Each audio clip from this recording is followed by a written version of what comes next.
Mummy आज हाम्रो भान्सामा के पाक्दैछ? आज हाम्रो भान्सामा यो कटरको छोइला। म कटरको छोइला बनाउन लागेको आज। हजुर। सबैलाई वेलकम छ है, फेरि एकचोटि पनि सन्ध्या किचनमा वेलकम छ सबैलाई। अब मैले चाहिँ नि शाकाहारी जस्तै कि भेजिटेरियन हुनुहुन्छ, भेजिटेरियनहरूलाई नास्तामा के खाम भन्ने हुन्छ, त्यसको लागि छोइला यस्तो यो कति मिठो हुन्छ कि यो कटरको छोइला। त्यो पनि अब आफूले त बनाएर खाइन्छ, तर सबैले यस्तै गरेर खानुहुन्छ भनेर नि मैले फेरि एउटा नयाँ डिस लिएर आइरहेको छु। हेरेर माया गरिदिनु होला नि। काँचो कटरलाई यसरी ठिक्क ठिक्कको पिस गरेर काट्ने, यसरी ठिक्क ठिक्कको पिस गरेर काटेर सफा गरेर पखाल्नु पहिला, त्यसपछि म छोइला बनाउन सुरु गरिहाल्छु।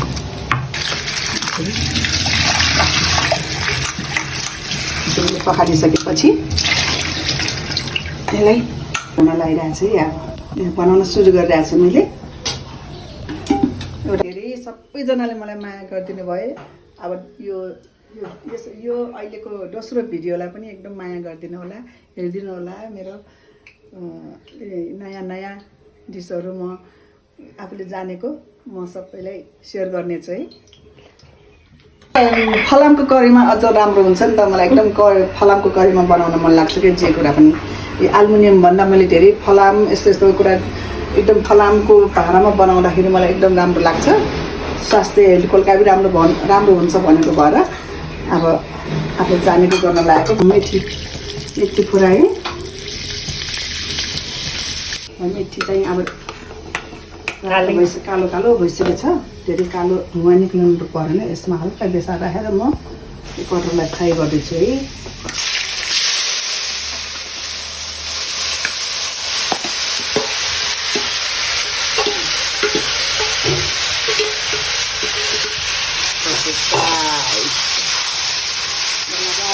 काट्ने गरेर खोज्नुपर्छ यसरी।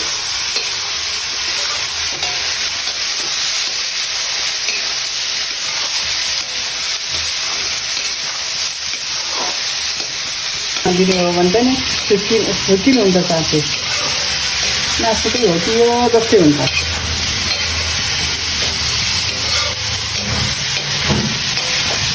धेरै खाएको लागि जस्तो छ नि मम्मी।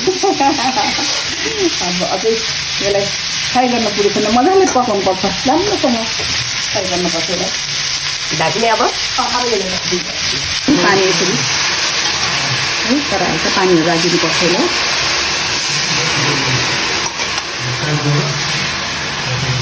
तिन डाँडो जति पानी राखिदिने, यसलाई मजाले पाक्न दिनुपर्छ।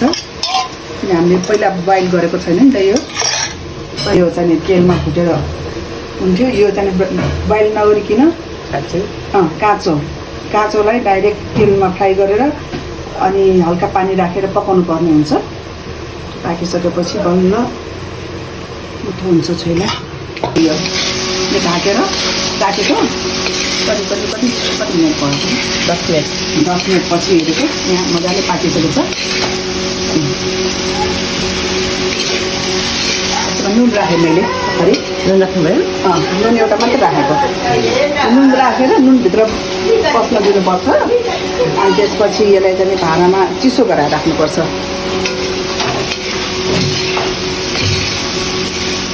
राख्ने भर्खर त खिचेन। नुन राखिसकेपछि एकछिन ढाकिदिने यसलाई। यो चाहिँ भित्रसम्म नुन पसोस् भनेर। ल आज हाम्रो घरमा छोइला एकदम मिठो गरेर रेडी हुँदैछ है। ल नुन राखेर पनि यसरी ढाकेर अब यसमा नुन पसिसकेको छ। अब यसलाई चिसो गराएर राख्नुपर्छ। एकछिन अलि चिसो गराउने। तातोमा अलिकति स्वाद फरक हुन्छ। हल्का चिसो गराउनु हुन्छ। मजाले फ्राई गर्न पुगेपछि त हल्का तेल पनि निस्किन्छ यसरी। वाह आज मिठो छोइला खान पाउने भयो। तिमीले नास्ता बनाएर खाइसक्यो। अब मैले आफ्नो मेरो डिस चाहिँ बनाएर खुवाउँछु नि तिमीलाई। यसरी यसलाई हल्का चिसो हुन दिने। त्यसपछि मसलाको लागि तयार गर्ने। अब यस्तो गोलबेरालाई चाहिँ यसरी 3टा गोलबेरा ठुलो ठुलो भएको भएर मैले 3टा लिएँ। सानो सानो छ भने चाहिँ 4-5वटा 6वटा जति लिएको हुन्छ। पुरीको तेल पुऱ्याउँदै गर्ने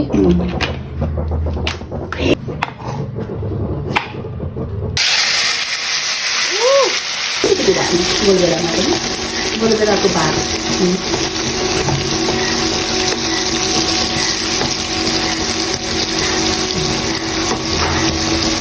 खुर्सानी गर्दा टमाटरलाई चलाउँदै पकाउँदै गर्ने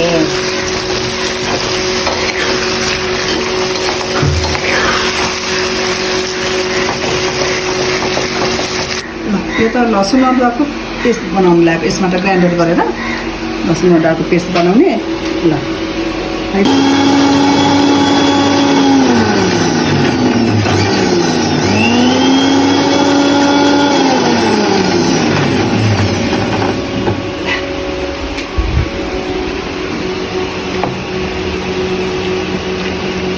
थोरै लसुन अदुवाको पेस्ट पनि यसमै पकाइदिने गोलबेरामा बेलामा चाहिन्छ अलिकति लसुन अदुवाको पेस्ट गोलबेरालाई मजाले पाक्दैछ यहाँ पकाउने यसमा तिमुर पनि हालिदिने तिमुर पनि हाल्नुहोस्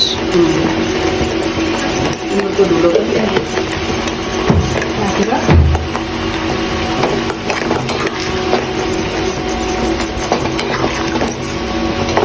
मजाले पहिलाले चाहिने मसलाहरू यहाँ तयार गर्दैछु मैले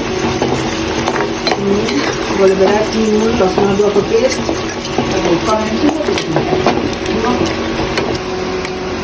अघि अलि सेलाउन राखेको होइन मामा यो सेलाइसकेको छ त्यो सेलाइसकेपछि अब यसमा मसला मसला राखेर अब सर्लक्क यसलाई पनि हल्का चिसो गराउनु कि अब पनि राखेको छैन अहिले चाहिँ खुर्सानी राख्ने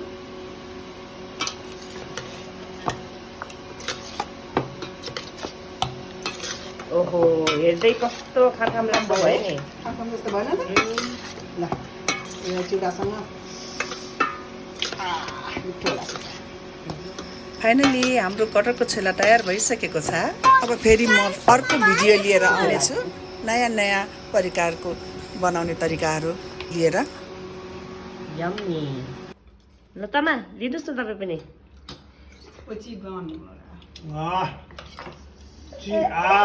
किन मासुको छोइला खानु पर्छ अबदेखि त्यो सासुको छोइला खानु पर्दैन यही मासुको होइन के सासुको होइन के मासुको मात्रै हो तमा कस्तो छ